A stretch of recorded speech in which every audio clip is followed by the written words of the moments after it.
Reviving the Chabahar port. Chabahar port देखिए बहुत ही ज्यादा महत्वपूर्ण है आपके लिए। ये आपके पेपर 2 में आईआर और पेपर 3 में नेशनल सिक्योरिटी और पेपर 3 का इकोनॉमिक्स ट्रेड रूट्स, इकोनॉमिक्स में ट्रेड रूट आता है ना, इन सेक्शंस के लिए बहुत ही इंपॉर्टेंट है। आईआर, नेशनल सिक्योरिटी और इकोनॉमी, ये एक इशू इन 3 अलग अलग विषयों से संबंध रखता है, इसलिए इस विषय को थोड़ा सा ध्यान से देखिएगा। पहली बार कर रहे हैं तो मैं थोड़ी डिटेल में जाऊंगा, सारी बातें आपको शुरू से थोड़ा समझाने की कोशिश करूंगा, इसका महत्व बताऊंगा। हम लोग आगे शुरू करें तो उसके पहले हम लोग को 2 बातें देखनी होंगी कि अभी क्यों देख रहे हैं, न्यूज में क्यों आया, और दूसरा इससे किस तरीके के सवाल बन सकते हैं। क्वेश्चन देखिए और उसके बाद समझने की कोशिश करेंगे इसको कैसे सॉल्व किया जाए। Discuss the significance of Chabahar port. Chabahar बंदरगाह का महत्व बताइए with emphasis on strengthening India Iran relations. किसके ऊपर जोर देते हुए? भारत और ईरान के संबंधों के ऊपर जोर देते हुए चाबहार बंदरगाह का क्या महत्व है, ये बात बताइए। देखिए, चाबहार बंदरगाह से संबंध रखते हुए अनेकों प्रश्न आपसे एग्जाम में पूछे जा सकते हैं। उनमें से एक क्वेश्चन ये है, इसी की लाइट में हम लोग जरा ये इश्यू समझने की कोशिश करें। देखते हैं कि अभी न्यूज में क्यों आया। अभी न्यूज में इसलिए आया कि भारत के union minister of port, shipping and waterways, ये जो मंत्री हैं हमारे, मतलब बंदरगाह, शिपिंग और जहाजरानी मंत्री, ये अभी कहां गए? ईरान पहुंचे। ईरान में जाकर इन्होंने फिर से चाबहार पोर्ट को रिवाइव करने की बात की। उन्होंने बोला कि इस पोर्ट को अब हम लोग अफगानिस्तान से, सेंट्रल एशिया से कनेक्ट करेंगे। भले ही अभी तक का हमारा ये जो प्रोग्रेस था चाबहार पोर्ट को लेकर स्लो रहा, लेकिन उसको फिर से रिवाइव किया जाएगा। तो रिवाइवल की बात आ गई, इसलिए न्यूज में आ गया, इसलिए देख रहे हैं। इसके पहले एक छोटा सा सवाल कि इस समय union minister of port, shipping and waterways कौन है, कोई बताएगा? सर्बानंद सोनोवाल। इसके पहले आसाम के मुख्यमंत्री थे। अभी ठीक पहले ये जो आसाम की नई सरकार बनी जिसमें हेमंत बिस्व शर्मा मुख्यमंत्री हैं, इसके पहले आसाम का मुख्यमंत्री कौन था? सर्बानंद सोनोवाल। अब वो केंद्र सरकार में चले गए, वहां मंत्री बन गए हैं। तो यही मंत्री बने हैं minister of port, shipping and waterways. ये वो मंत्रालय जो उसके पहले नितिन गडकरी जी के पास था। तो खैर, अब उन्होंने चाबहार के बारे में बात की कि चाबहार को फिर से रिवाइव किया जाए। तो हम लोग समझते हैं कि चाबहार क्या है, कहां है। देखिए, मैप ध्यान से देखिएगा। ईरान में इस जगह पर एक पोर्ट पड़ता है जिसको हम लोग बोलते हैं बंदरे बेहेश्ती, और उसी बंदरे बेहेश्ती का एक दूसरा कॉमन नाम है चाबहार। पर्शियन भाषा में वहां पर ऑफिशियली इसको क्या बोलते हैं? बंदरे बेहेश्ती। ठीक है। देखिए, ईरान में ऑलरेडी 2 पोर्ट फंक्शनल हैं, ये एक और पोर्ट होने वाला है।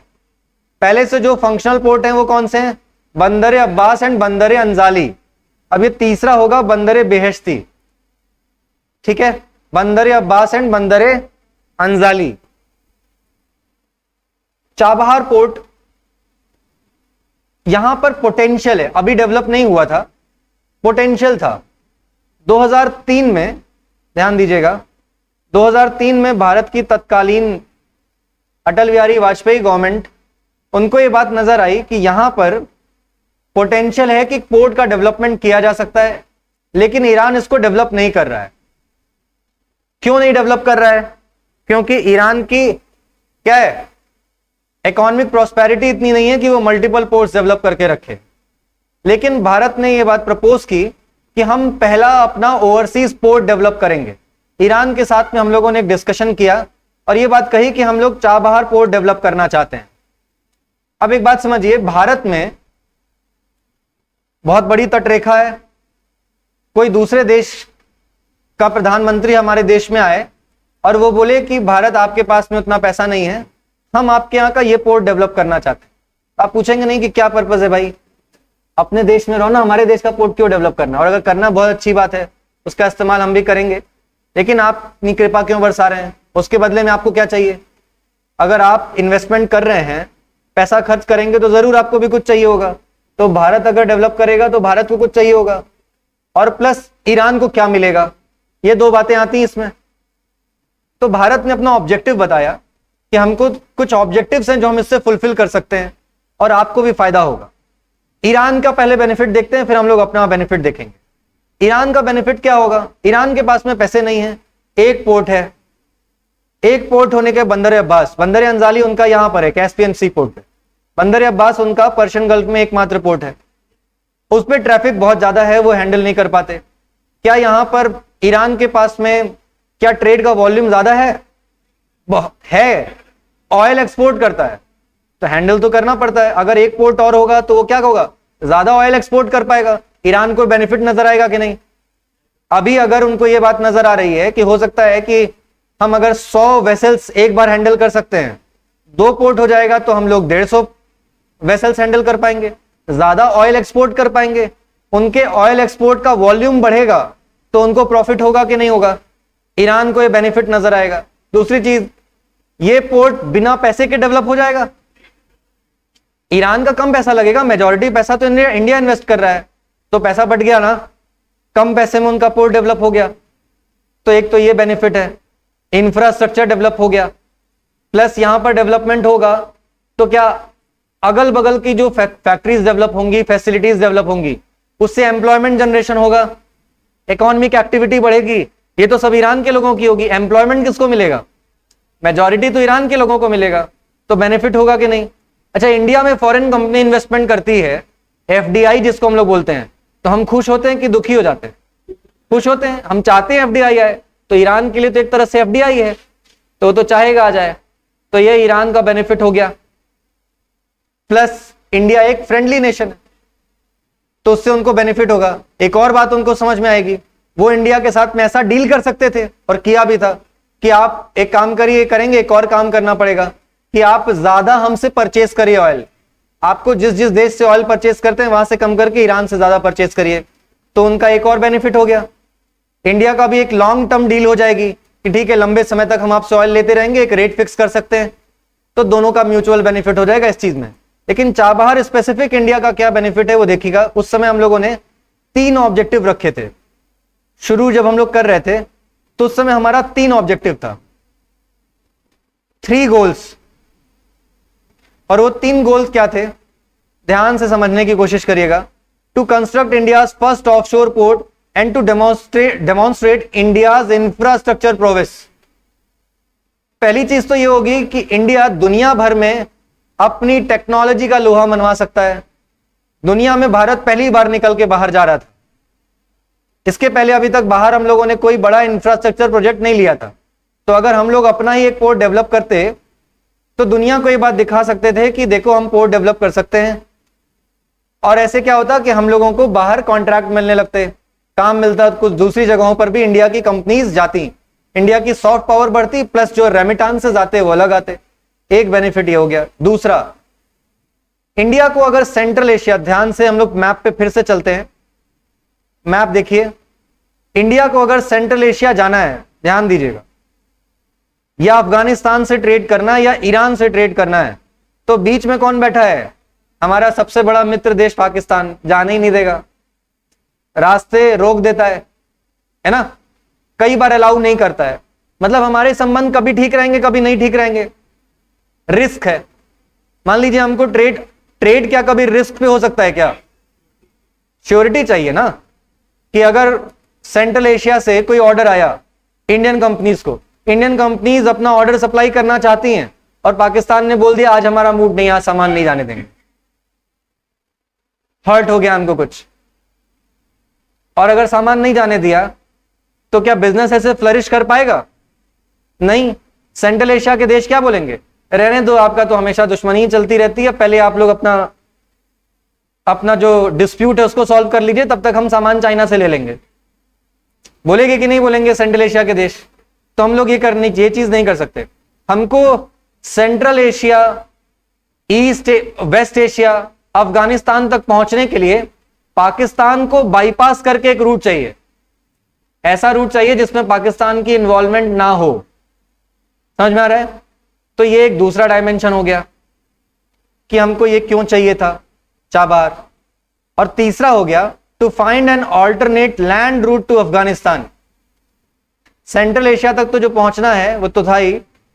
To avoid trade through Pakistan given India's tense relations with neighbours and to establish a long term sustainable sea trade route. एक long term sustainable sea trade route develop करना था। अफगानिस्तान के लिए एक दूसरा ऑल्टरनेट लैंड रूट तलाशना था। जिससे कि हम लोग, तालिबान 2001 में चला गया था, उसके बाद जो नए पॉलिटिकल इक्वेशंस आ रहे थे इंडिया और अफगानिस्तान के बीच में, उसमें ट्रेड भी एक बड़ा डायमेंशन था। तो ट्रेड को करने के लिए क्या चाहिए? लैंड रूट चाहिए, और वो भी ऑल्टरनेट लैंड रूट चाहिए पाकिस्तान के बिना। तो अफगानिस्तान पहुंचने के लिए, सेंट्रल एशिया पहुंचने के लिए, और एक लॉन्ग टर्म सस्टेनेबल सी रूट डेवलप करने के लिए। अच्छा, सी रूट की क्यों जरूरत होती है? सस्ता है, वॉल्यूमिनस है, ज्यादा सामान लेके जा सकते हैं। अगर आप अफगानिस्तान पाकिस्तान के थ्रू सड़क के मार्ग से जाएंगे तो कम सामान ले जा सकते हैं। ईरान जाएंगे तो कम सामान ट्रकों के माध्यम से जा सकता है, रेलवे के माध्यम से। लेकिन शिप से जाएगा तो ज्यादा सामान जा सकता है, सस्ते में जा सकता है। तो आपको एक सस्टेनेबल सी रूट चाहिए, लेकिन सस्टेनेबल सी रूट ऐसा कि उनके पोर्ट पर उतर रहा है सामान।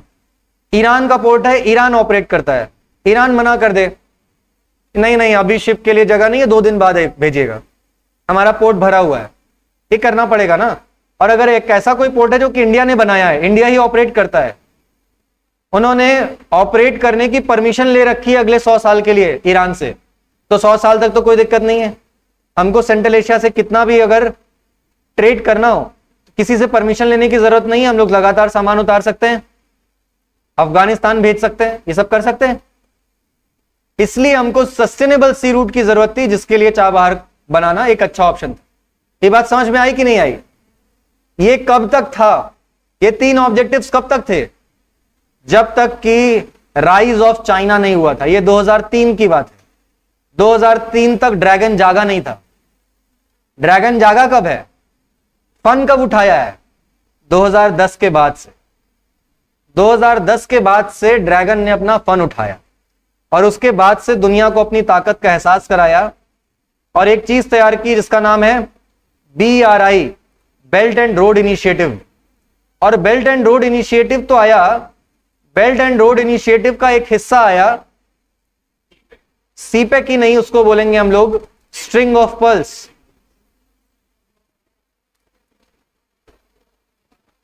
String of pearls. अच्छा देखिए, 2003 में जब हम लोगों ने चाबहार प्रपोज किया था, तो क्या चाबहार डेवलप हो गया था? नहीं, ठंडे बस्ते में चला गया था। वो डेवलप हो नहीं पाया उस समय। प्रस्ताव हम लोगों ने किया, ईरान की तरफ से बात चल रही थी, तभी ईरान के ऊपर सैंक्शंस लग गए और ग्लोबल फाइनेंशियल क्राइसिस भी आ गई। भारत के पास भी उतना पैसा नहीं था, ईरान के साथ संबंध भी उतने अच्छे नहीं रह गए थे, तो कुछ समय के लिए वो ठंडे बस्ते में चला गया।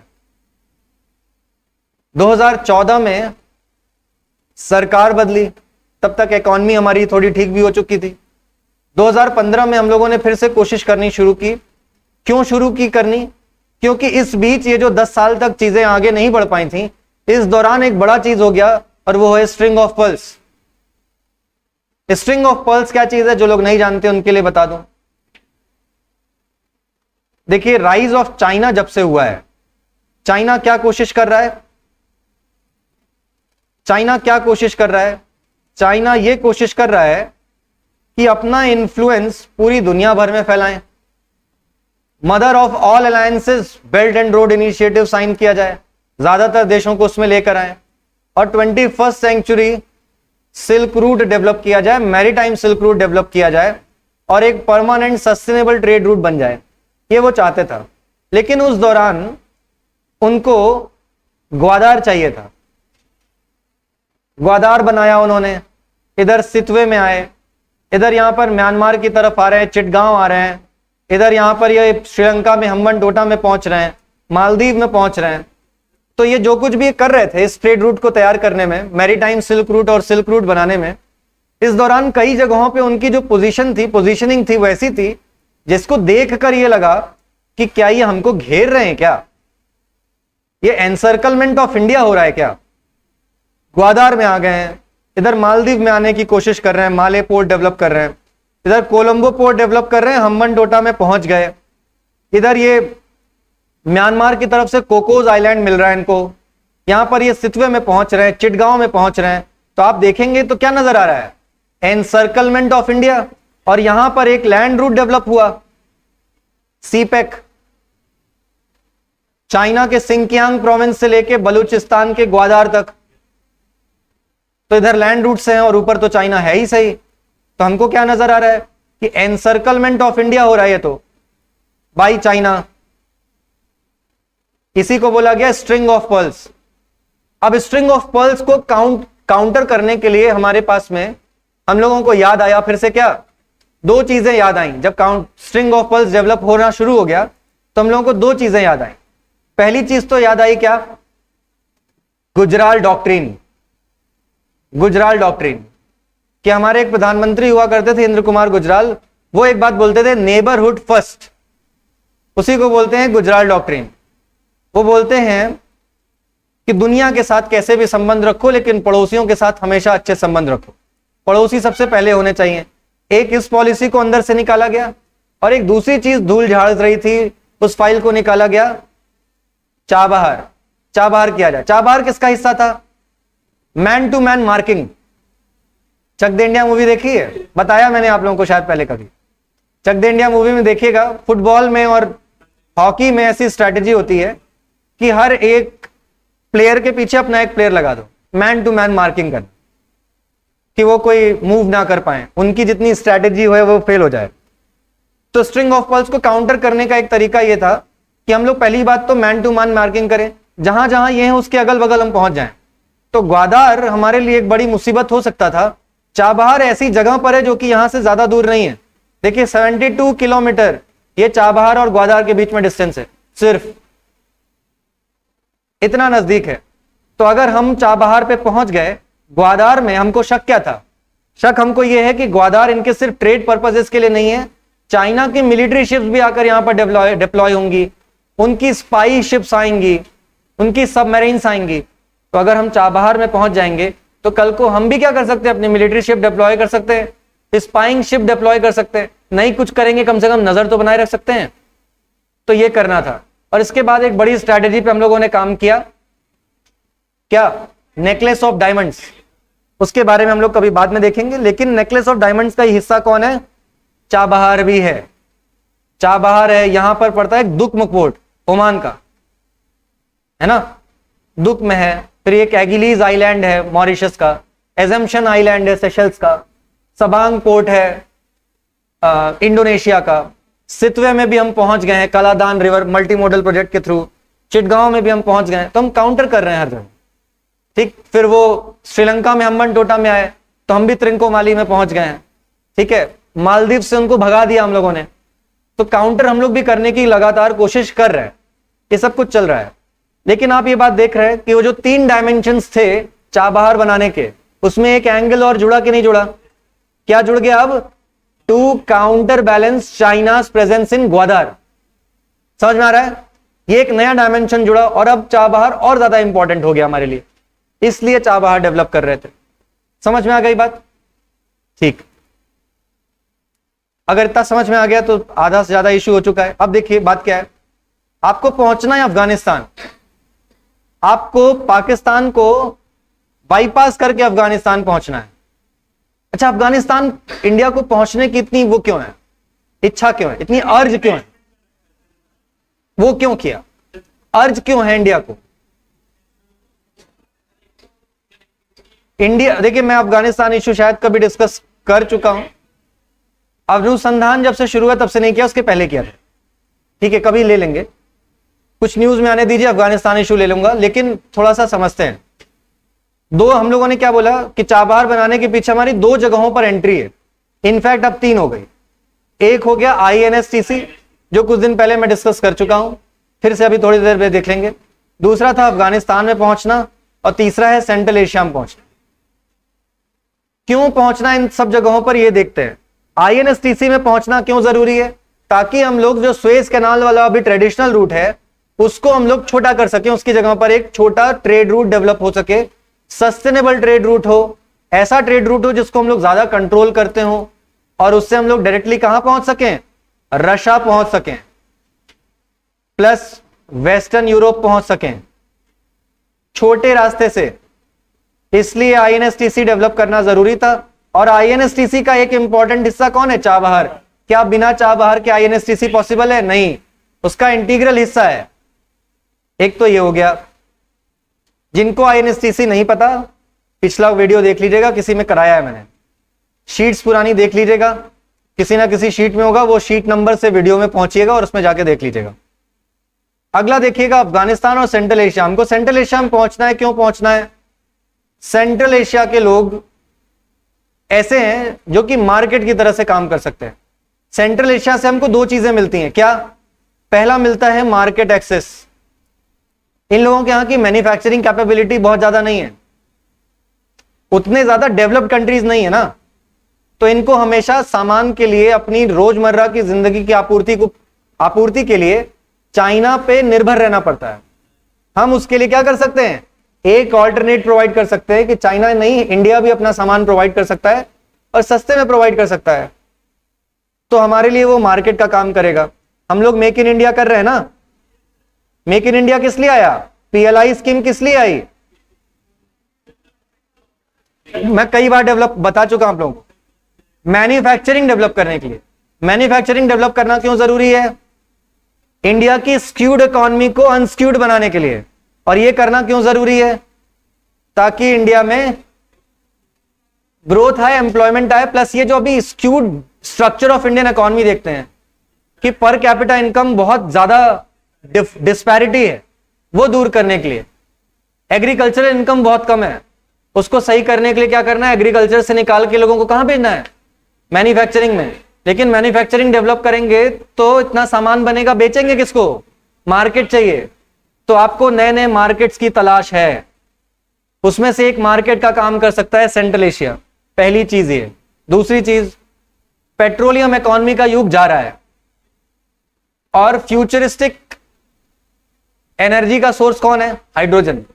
उस बीच का एक एनर्जी का सोर्स कौन है? Natural gas. और नेचुरल गैस का एक बड़ा सप्लायर कौन है? Central Asian countries. ये दो पर्पस है क्यों हम सेंट्रल एशिया पहुंचना चाहते हैं। समझ में आ रहा है? क्यों कनेक्टिविटी इंश्योर कर रहे हैं। अब देखते हैं अफगानिस्तान में हमारी एंट्री की क्या वजह है। अफगानिस्तान में हमारी एंट्री की कई वजह हैं। सबसे पहला क्या है? सबसे पहला है कि हम लोग अपने पड़ोस में एक अस्थिर देश नहीं देखना चाहते। सबसे बड़ी वजह यह है, अगर हमको पाकिस्तान में एंट्री मिलती तो हम पाकिस्तान में भी इन्वेस्टमेंट करते, वहां भी इकोनॉमिक डेवलपमेंट करते और चाहते कि वहां के देश के लोगों के अंदर तरक्की आए और वहां के लोग शांत हों, इकोनॉमिक एक्टिविटी में, पढ़ाई लिखाई में लगें। ये सब चीज बंद करें जो अभी चल रही है। हम वहां पे एंट्री नहीं ले सकते, लेकिन अफगानिस्तान में हमको एक मौका मिला था, वो मौका हम चूकना नहीं चाह रहे थे।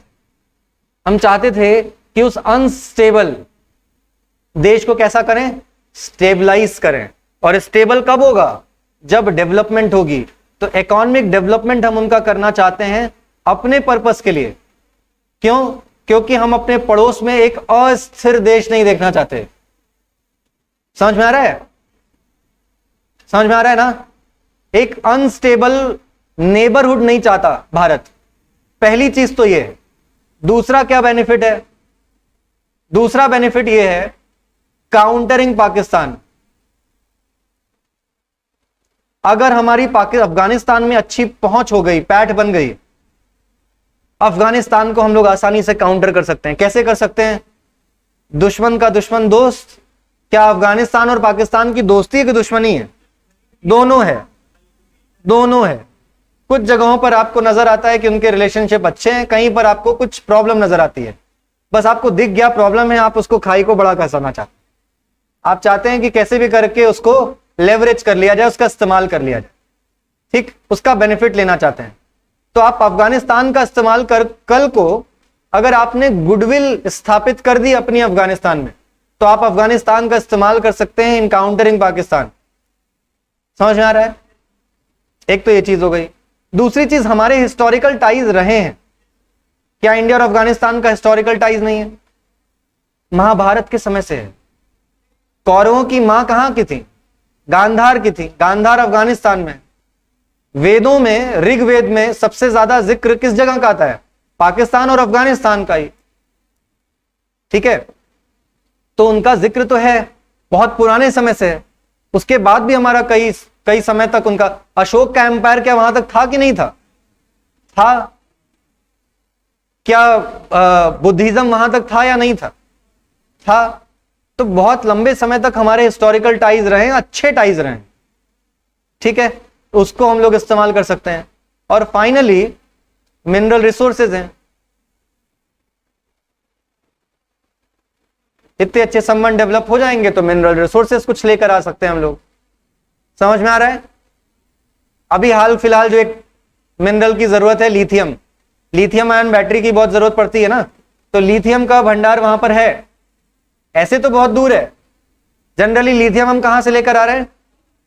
साउथ अमेरिका से, ऑस्ट्रेलिया से, है ना। जो गोंडवाना लैंड वाले जितने हिस्से थे वहां लिथियम का भंडार ज्यादा है, लेकिन उन नॉर्थ में जहां पर है उनमें से एक अफगानिस्तान है, तो अफगानिस्तान से हम लोग ये भी ला सकते हैं। सिर्फ यही नहीं, अथाह मिनरल रिसोर्सेज हैं अफगानिस्तान, उन सबको हम लोग यूटिलाइज कर सकते हैं। तो इसलिए हमको अफगानिस्तान पहुंचना है।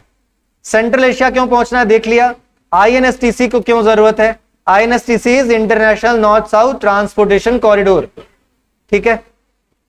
इन तीन की जरूरत है और इन तीनों के लिए इंपॉर्टेंट रोल प्ले करेगा चाबहार, इसलिए बना रहे हैं। समझ में आ गई बात? इशू समझ में आया? ओके। एक और चीज है इसी के साथ में, CIS कंट्रीज,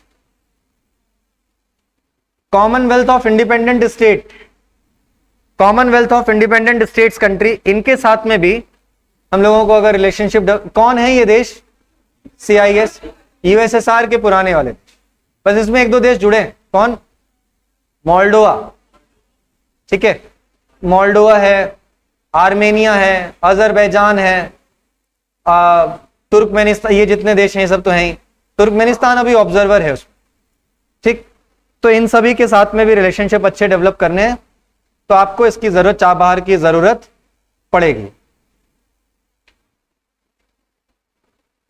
देखिए 2016 में इंडिया ने प्रॉमिस किया था कि हम $8 बिलियन का इन्वेस्टमेंट करेंगे, चाबहार ने। अच्छा, ये जो एग्रीमेंट है ये 2 देशों के बीच में या 3 देशों के बीच में?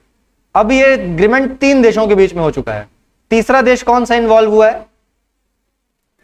अफगानिस्तान। क्यों अफगानिस्तान? उसको क्या बेनिफिट है? ध्यान दीजिएगा फिर से, अफगानिस्तान एक लैंडलॉक कंट्री है।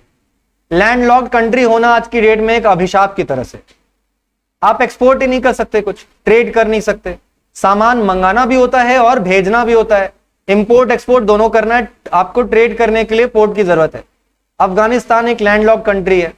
अब इसको पोर्ट चाहिए तो या तो ये पाकिस्तान के थ्रू आएगा या फिर दूसरा है ईरान के थ्रू। तो अगर ईरान के थ्रू उसको एक अच्छा अपॉर्चुनिटी मिल रही है तो जरूर लेगा। हम लोगों ने इसको क्या किया, अफगानिस्तान को भी इसमें शामिल कर लिया। हमने बोला कि लैंडलॉक कंट्री हो, ट्रेड करना है, हाँ करना है, शामिल हो जाओ। बोला ठीक है शामिल हो जाते हैं। तो इसमें क्या हो गए, शामिल हो गए। अब इसमें होगा क्या कि थोड़ा बहुत इन्वेस्टमेंट शेयर कर लेंगे, बाकी जो बेनिफिट मिलेगा मिलेगा। लेकिन अफगानिस्तान तक पहुंचने के लिए क्या करना पड़ेगा, रेलवे लाइंस बनानी पड़ेंगी और हाईवे। इंडिया को एक और प्रोजेक्ट मिल गया। इंडिया ने क्या कर दिया, बहुत सस्ते दाम पर में कम लोन पे वो रोड डेवलप कर दी, हाईवे बना दिया, रेलवे लाइन डेवलप कर दी। अब हमारी कनेक्टिविटी अफगानिस्तान तक हो गई। इस कारण से अफगानिस्तान जुड़ा है। ठीक, देखिएगा ये बहुत ही इंपॉर्टेंट है। दिखाता हूं आपको ट्रेड रूट, ये रहा जारांस देलानाम हाईवे, ये इंडिया ने बना के दिया है। ईरान, ये कहां से कहां तक है, ईरान के बॉर्डर से लेकर अफगानिस्तान के अंदर तक। ठीक, ये भी हम लोगों ने बना के दिया है। देखिएगा, Iranian border to main trade routes to Herat and Kabul, ये इसको जोड़ेगा। ये भी हम लोगों ने काफी पहले डेवलप करके दिया था। इसीलिए जो एग्रीमेंट है 2016 वाला जो एग्रीमेंट हुआ, जब मोदी जी ईरान गए और 2016 में एग्रीमेंट साइन किया, तो ये एक ट्राईलैटरल एग्रीमेंट हो गया था। किनके बीच में, India, Iran and Afghanistan, trilateral agreement. और फिर अभी देखिए बीच में क्या हुआ, आप लोगों को पता होगा, ईरान के ऊपर में क्या किया गया था, सैंक्शन लगाया गया था। हाँ, सैंक्शन लगाया गया, ट्रंप एडमिनिस्ट्रेशन ने लगाया। 2015 में उसको रिवोक किया गया था। 2000 जब ये आए 2018 में इन्होंने फिर से लगा दिया। इंडिया के ऊपर में भी ऑब्लिगेशन था कि हम हर तरीके का trade route, trade ties Iran के साथ में बंद कर दें। तो हम जो ऑयल परचेज करते थे वो हमको बंद करना पड़ा। हम लोगों ने ईरान से कितना ऑयल लेना शुरू कर दिया? 0, पूरा ऑयल सप्लाई बंद कर दी। तो ईरान इससे भारत से खुश होगा कि नाराज होगा? थोड़ा सा नाराज होगा। तो कुछ समय के लिए नाराजगी आई और वो जो चाबहार पोर्ट का काम था वो रुक गया। अभी इसीलिए उसको बोला जा रहा है फिर से शुरू करेंगे। हम लोगों ने कुछ परचेजिंग भी शुरू करने की कोशिश की है कि अब हम लोग ऑयल भी परचेज करना शुरू करेंगे। ईरान ने हमको नए सिरे से ऑर्डर्स देना शुरू, मतलब इंडिया ने नए सिरे से ऑर्डर्स देने शुरू किए हैं। इनफैक्ट ईरान ने हमको क्या बोला है कि यस, और ज्यादा सस्ते दाम पर देंगे और लॉन्ग टर्म एग्रीमेंट करने के लिए तैयार है। तो अगर लॉन्ग टर्म एग्रीमेंट करने को तैयार है, सस्ते दाम पर मिल रहा है, तो इंडिया फिर से इस बारे में विचार कर रहा है, रीथिंक कर रहा है कि अब हम ईरान से ऑयल फिर से परचेज करें। किसके माध्यम से करेंगे? रूपी के माध्यम, है ना। जैसे अभी हम लोगों ने रूपी रूबल अरेंजमेंट कर लिया है रशिया के साथ में, ऐसे ही अरेंजमेंट अब हम बहुत सारे देशों के साथ करने जा रहे हैं। जैसे सऊदी अरेबिया के साथ भी अभी अब करने जा रहे हैं, ऐसे ईरान के साथ में भी करके अब हम लोग ऑयल परचेज करेंगे। तो धीरे धीरे हमारे रिलेशनशिप इंप्रूव होंगे, चाबहार फिर से शुरू होगा। चाबहार क्या कभी शुरू हुआ है कि नहीं? हो चुका है, थोड़ा बहुत काम हुआ है। उस पर देखिएगा, यहाँ पर कुछ डेटा मैंने डाला है कि 2215 वेसल्स, 16,000 TEUs अभी तक यहाँ पर, and 4 million tons of bulk and general cargo 2018 से लेकर अभी तक यहाँ पर क्या हो चुके हैं? हैंडल किए जा चुके हैं। तो ऑपरेशन में आ गया है, पूरी तरह से नहीं आया लेकिन ऑपरेशन शुरू हो चुका। समझ में आ गया? और बाकी ये जो सीपेक बनने के बाद से जो नया डायमेंशन शुरू हुआ है वो तो है ही सही। समझ में आया कि नहीं आया? आ गया? ठीक है। तो this was all about this issue. ये हो गया।